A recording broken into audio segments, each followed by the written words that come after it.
ഇപ്പോൾ കേരളത്തിലെ പ്രധാന ചർച്ചാ വിഷയം ശശി തരൂർ എപ്പോൾ BJP-യിലേക്ക് പോകുമെന്നാണ്. അതിനിടയിലാണ് ഒരു പ്രധാനപ്പെട്ട വാർത്ത വന്നിരിക്കുന്നത്.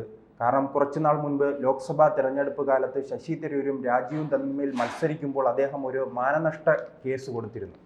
അതിൻ്റെ നോട്ടീസാണ്, കോടതിയിൽ നിന്നുള്ള നോട്ടീസാണ് ശശി തരൂരിന് ഇപ്പോൾ ലഭിച്ചിരിക്കുന്നത്.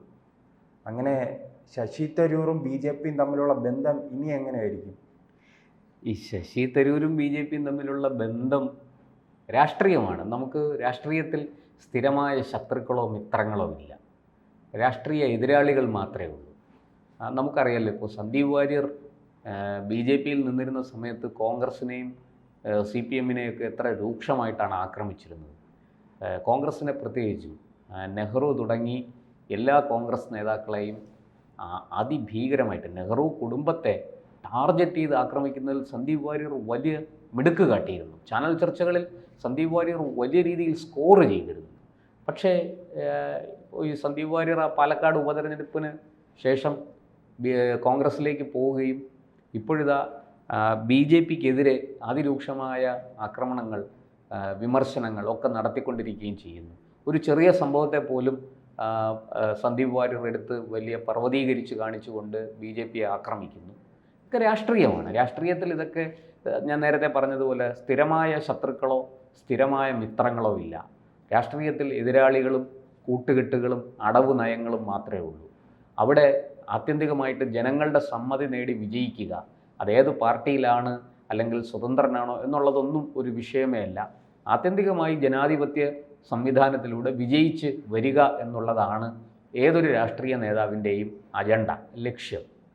ഇവിടെ ശശി തരൂരും പറഞ്ഞതുപോലെ ഇപ്പോൾ അദ്ദേഹം നാളെ BJP-യിൽ ചേർന്നേക്കാം, ഒരു പക്ഷേ നാളെ മറ്റേതെങ്കിലും പാർട്ടിയിലേക്ക് പോയേക്കാം, അദ്ദേഹം ഇടയ്ക്ക് തൃണമൂൽ കോൺഗ്രസിൽ ചേരും എന്നൊക്കെ കേട്ടിരുന്നു. അപ്പോൾ അങ്ങനെയൊക്കെയുള്ള അഭ്യൂഹങ്ങളും ഒക്കെ രാഷ്ട്രീയത്തിൽ പതിവാണ്. ഇവിടെ ഇപ്പോൾ രാജീവ് ചന്ദ്രശേഖറും ശശി തരൂരും തമ്മിൽ 2024 ലോക്സഭാ തെരഞ്ഞെടുപ്പിൽ തിരുവനന്തപുരത്ത് ഏറ്റുമുട്ടുമ്പോൾ ശശി തരൂർ പറഞ്ഞ ഒരു പരാമർശം, രാജീവിനെതിരെ നടത്തിയ ഒരു പരാമർശമാണ് മാനനഷ്ട കേസിന് കാരണമായിരിക്കുന്നത്. ഇത് കീഴ്ക്കോടതിയിൽ രാജീവ് ചന്ദ്രശേഖർ കേസ് കൊടുക്കുകയും കീഴ്ക്കോടതി അതിനകത്ത് ആ പരാമർശത്തിൽ കഴമ്പൊന്നുമില്ല, അത് മാനനഷ്ടം വരുത്തുന്നതല്ല, അതിനുള്ള തെളിവൊന്നും അതിലില്ല എന്നൊക്കെ പറഞ്ഞ് ആ കേസ് തള്ളുകയും ചെയ്തു. അതിനെതിരെയാണ് ഇപ്പോൾ രാജീവ് ചന്ദ്രശേഖർ ഡൽഹി ഹൈക്കോടതിയിൽ സമീപിച്ചത്, അപ്പീൽ കൊടുത്തത്. ആ ഡൽഹി ഹൈക്കോടതി ചൊവ്വാഴ്ച ശശി തരൂരിന് നോട്ടീസ് അയച്ചു. ഈ കാര്യത്തിൽ ശശി തരൂർ നടത്തിയ പരാമർശം രാജീവ് ചന്ദ്രശേഖർ പണം കൊടുത്ത് തിരുവനന്തപുരത്തെ വോട്ടർമാരെ വിലയ്ക്ക് വാങ്ങുന്നു, അവരുടെ വോട്ടുകൾ വാങ്ങുന്നു എന്നൊക്കെയാണ്. തീർച്ചയായിട്ടും അതിനുള്ള തെളിവ് ശശി തരൂർ അങ്ങനെ പറഞ്ഞെങ്കിൽ, തെരഞ്ഞെടുപ്പ് സമയത്ത് ഒരു ആരോപണമാണ് ഒക്കെ ശരി, ഏതോ ഒരു ചാനലിന് കൊടുത്ത അഭിമുഖത്തിലാണ് അദ്ദേഹം ഇത് പറഞ്ഞത്, ഈ ആരോപണം ഉന്നയിച്ചത്. അങ്ങനെ ആരോപണം ഉന്നയിക്കുമ്പോൾ അദ്ദേഹത്തിൻ്റെ കയ്യിൽ തെളിവ് വേണം. തെളിവില്ലാതെ ഇത്തരത്തിലുള്ള ആരോപണങ്ങൾ ഈ കാടടച്ച് വെടിവെക്കാൻ പറ്റില്ല, അത് ശരിയുമല്ല. അപ്പോൾ രാജീവ് ചന്ദ്രശേഖർ വളരെ കൃത്യമായിട്ട് നിയമത്തിൻ്റെ വഴി തേടി അദ്ദേഹം കീഴ്ക്കോടതിയെ സമീപിച്ചു. പക്ഷേ കീഴ്ക്കോടതി എന്തുകൊണ്ടോ അദ്ദേഹത്തിൻ്റെ വാദം ചെവിക്കൊണ്ടില്ല. രാഷ്ട്രീയമായ ആരോപണ പ്രത്യാരോപണങ്ങളാണ്, ഇതിനകത്ത് വലിയ കഴമ്പൊന്നുമില്ല എന്നൊക്കെ പറഞ്ഞ് കീഴ്ക്കോടതി അതിനെ തള്ളിക്കളഞ്ഞു. പക്ഷേ രാജീവ് വിടാൻ തയ്യാറല്ല. അദ്ദേഹം വളരെ കൃത്യമായിട്ട് ഡൽഹി ഹൈക്കോടതിയിൽ ഈ കേസ് അപ്പീൽ കൊടുക്കുകയും അവിടുന്ന് ഇപ്പം നോട്ടീസ്, കോടതി അത് കീഴ്ക്കോടതിയുടെ വിധി പരിപൂർണമായിട്ടും ശരിയല്ല എന്നുള്ള നിലയ്ക്ക് തന്നെയാണ് ശശി തരൂരിനോട് വിശദീകരണം ചോദിച്ചിരിക്കുന്നത്. ഇപ്പോൾ സാഹചര്യം ഇതാണ്, ഇവിടെ എത്തി നിൽക്കുകയാണ്. അപ്പോൾ എല്ലാവരും പറയുന്നത് രാജീവ് ചന്ദ്രശേഖർ ശശി തരൂരിനെ BJP-യിലേക്ക് കൊണ്ടുവരും, നരേന്ദ്രമോദി അമിത്ഷായും ശശി തരൂരിനെ BJP-യിലേക്ക് കൊണ്ടുവരാൻ കരുക്കൾ നീക്കുന്നു എന്നൊക്കെയാണ്. ശശി തരൂർ തന്നെ കഴിഞ്ഞ ദിവസം പറഞ്ഞു, ഞാൻ BJP-യിലേക്കില്ല, പക്ഷേ രാജ്യത്തിന് വേണ്ടി എൻ്റെ രാഷ്ട്രത്തിൻ്റെ അന്തസ്സും അഭിമാനവും കാത്തു സൂക്ഷിക്കുന്നതിന് അതിൻ്റെ സുരക്ഷയുടെ കാര്യത്തിൽ ഒരു വിട്ടുവീഴ്ചയുമില്ല, അവിടെ എനിക്ക് രാഷ്ട്രീയമില്ല, എൻ്റെ നിലപാടിതാണ്, ഞാൻ ഗവൺമെൻറ്റിനോടൊപ്പം ചേർന്ന്, നമ്മുടെ സൈന്യത്തിനോടൊപ്പം ചേർന്ന് ഞാൻ എന്ത് കാര്യത്തിനും നിലകൊള്ളും, എന്ത് പ്രവൃത്തിയും ഞാൻ അക്കാര്യത്തിൽ ചെയ്യും എന്ന് ശശി തരൂർ പ്രഖ്യാപിച്ചു. ഇത് മാധ്യമങ്ങളെല്ലാം റിപ്പോർട്ട് ചെയ്യുകയും ചെയ്തു. അതുകൊണ്ട് തന്നെ ശശി തരൂരിനെ BJP-യിലേക്ക് കൊണ്ടുവരാനാണ് BJP ഈ തന്ത്രങ്ങളൊക്കെ മെനയുന്നത്, ഇത്തരത്തിൽ പ്രവർത്തിക്കുന്നത് എന്നൊക്കെയുള്ളത് വെറും ഒരു രാഷ്ട്രീയ ആരോപണമാണ്. കാരണം തരൂരിൻ്റെ രക്തത്തിന് വേണ്ടി ദാഹിക്കുന്നത് തരൂരിൻ്റെ എതിരാളികളെക്കാൾ കൂടുതൽ തരൂരിൻ്റെ തന്നെ പാർട്ടിയിലുള്ളവരാണ്. പലർക്കും തരൂരിൻ്റെ വളർച്ചയും തരൂരെന്ന വ്യക്തിത്വവും ഒക്കെ അവർക്കത്ര സ്വീകാര്യമല്ല. വളരെ അസഹിഷ്ണുത അവർക്കുണ്ട് തരൂരിനോട്. പിന്നെ അത് പ്രത്യക്ഷത്തിൽ അത് പ്രകടിപ്പിക്കുന്നില്ല എന്ന് മാത്രമേ ഉള്ളൂ.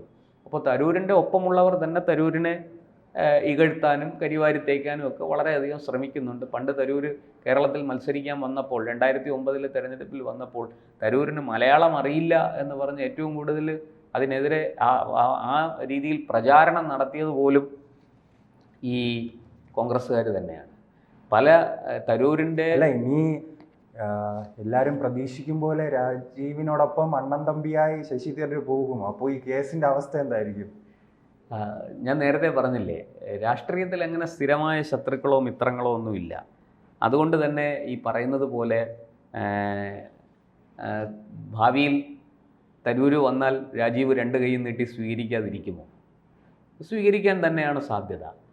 രാഷ്ട്രീയത്തിൽ അങ്ങനെ ഇപ്പോൾ പത്മജ വന്നപ്പോൾ, പത്മജ BJP വിമർശിച്ചിരുന്ന ആളാണ്. പക്ഷെ പത്മജ വന്നപ്പോൾ നമുക്കറിയാം മാധ്യമങ്ങൾ വഴി വളരെ മോശമായി BJP വിമർശിച്ച ഒരു വനിതയായിരുന്നു.